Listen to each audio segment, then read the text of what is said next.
Hello everyone. So here we'll be starting with the first chapter का capital requirement topic of SP, right? तो capital requirement जो topic है that is very easiest one and also the important topic for from the first chapter. देखो, ये जो capital requirement है वो exactly क्या बताता है। जब एंटरप्रेन्योर अगर कोई भी बिजनेस का आइडिया स्टार्ट करने के लिए रेडी हो जाता है, लाइक सेटअप करने के लिए रेडी हो जाता है, तो उनको क्या ध्यान देना पड़ता है। उनको ध्यान देना पड़ता है कि अगर हम ये प्रोजेक्ट पे काम करेंगे तो हमको क्या रिक्वायरमेंट, कैसे रिक्वायरमेंट होगी। तो उनका पहला चीज़ क्या है कि अगर वो ये काम कर रहे हैं तो उनका फिक्स्ड कैपिटल रिक्वायरमेंट कैसा होगा और वर्किंग कैपिटल रिक्वायरमेंट कैसा होगा। अभी फिक्स्ड कैपिटल रिक्वायरमेंट और वर्किंग कैपिटल रिक्वायरमेंट दोनों में बहुत फ़र्क है। फिक्स्ड कैपिटल रिक्वायरमेंट आप लोगों ने पढ़ा होगा कि फिक्स्ड का मतलब क्या होता है। The plant and machinery, land, building which is always a fixed asset, right. तो जो फंड रिक्वायरमेंट होती है for purchasing of fixed asset that is only known as fixed capital. यही जो प्लांट, लैंड, बिल्डिंग और मशीनरी, ये सारी चीज़ों को खरीदने के लिए जो पैसे लगते हैं उसको ही हम कहते हैं फिक्स्ड कैपिटल। अब आते हैं वर्किंग कैपिटल पे। तो वर्किंग कैपिटल एग्जैक्टली क्या होता है। जो बिजनेस को चलाने के लिए, डे टू डे काम करने के लिए पैसे लगते हैं उसको हम कहते हैं वर्किंग कैपिटल। जैसे कि अगर आप अपने लाइट बिल्स भरते हो, कोई भी मशीन्स चलाते हो, या फिर आप क्या करते हो कि जो रोज़ खरीदते हो और बेचते हो, अपने लेबर्स को लेबर वेजेस देते हो, ये सारी चीज़ों के लिए जो पैसे लगते हैं उसको हम कहते हैं working capital. That simply means the capital which is use to carry out day to day business activity. Okay, so यहाँ पे ये जो टॉपिक है that is very important. And with this important topic we will be starting our first and the very first one, factors affecting fixed capital requirement. These things are very important. if you are not understanding anything तो आप क्या करो, जो pointers यहाँ पे लिखे हैं उसको ही याद करो, सुनो, ध्यान में रखो in Hindi, in your own language, keep it in mind. आप उसको दिमाग में वैसे ही रखो and just translate those things into your own words and write during your exams. कुछ मैटर नहीं करता है पर इतना ज़रूर मैटर करता है कि आप जो लिख रहे हो वो थोड़ा बहुत तो सही होना चाहिए। Definitely you will get the marks. The first point is what in factors affecting fixed capital requirement में सबसे पहला पॉइंट जो है वो ये है कि नेचर ऑफ बिजनेस।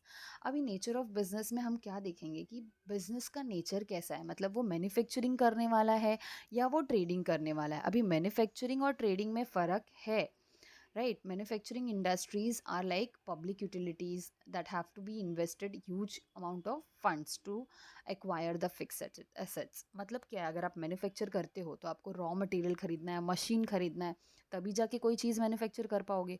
लेकिन ऑन दी अदर हैंड अगर आपके पास ट्रेडिंग बिजनेस है तो ट्रेडिंग का मतलब क्या होता है, परचेस एंड सेल, राइट। तो ट्रेडिंग में आपको क्या करना है, सिर्फ बना हुआ फिनिश्ड गुड्स लेना है, बना हुआ माल खरीदना है और फिर उसको बेचना है, ये होता है ट्रेडिंग बिजनेस। तो सिंपली आपको यहाँ पे क्या लिखना है, मैन्युफैक्चरिंग इंडस्ट्रीज़ है अगर तो ह्यूज कैपिटल रिक्वायरमेंट है, ह्यूज फिक्स कैपिटल रिक्वायरमेंट है।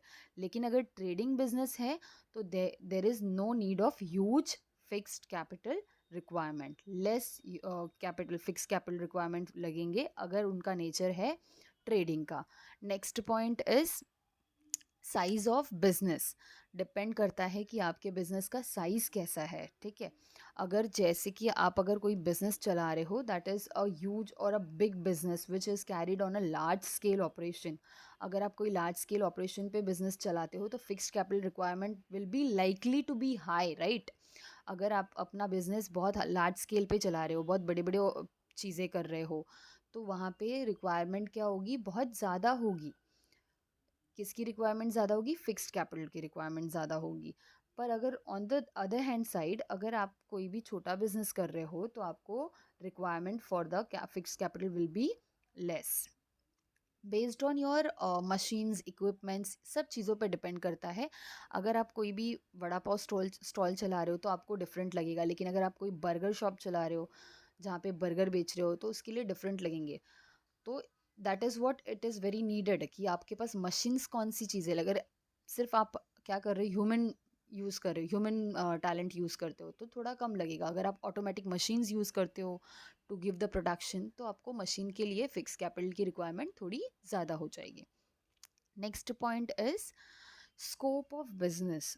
Scope of business in the sense what, कि आपके बिजनेस का एक्चुअल स्कोप क्या है, बहुत ज़्यादा साल तक चलाना है या फिर इसको सिर्फ नॉर्मल स्केल तक ही रखना है. There are business firms which are form to carry on production और distribution on a large scale.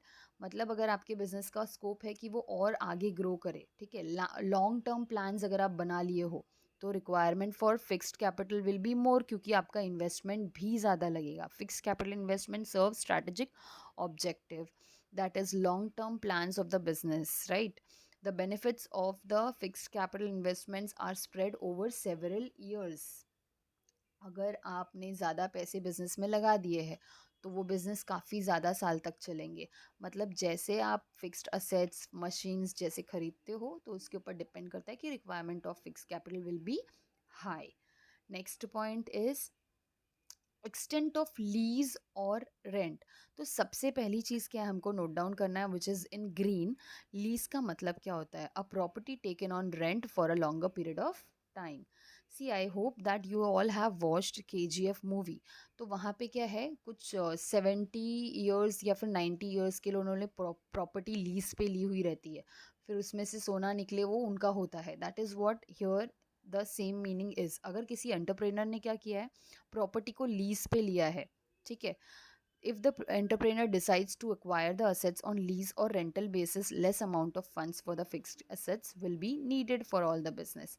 क्योंकि आपने क्या किया है, लीज पे लिया है, मतलब एक ही बार पैसे भरने, फिर आप उसमें से बहुत ज़्यादा कमा सकते हो. जैसे कि KGF में कैसा था, एक बार ले लिया प्रॉपर्टी, कौन से रेट पे लिया होगा क्या पता, लेकिन बाद में तो सोना ही मिल रहा है उसमें से, गोल्ड्स कितने सारे मिले. तो वहाँ पे क्या है, उनका प्रोडक्शन ज़्यादा हुआ, अर्निंग ज़्यादा हुआ on the less fixed capital. तो सेम चीज़ है यहाँ पे भी कि फिक्स कैपिटल रिक्वायरमेंट कम लगेगी अगर आपने प्रॉपर्टी क्या की है, लीज पे या फिर रेंट पे ली है तो. Next one, arrangement of sub contract.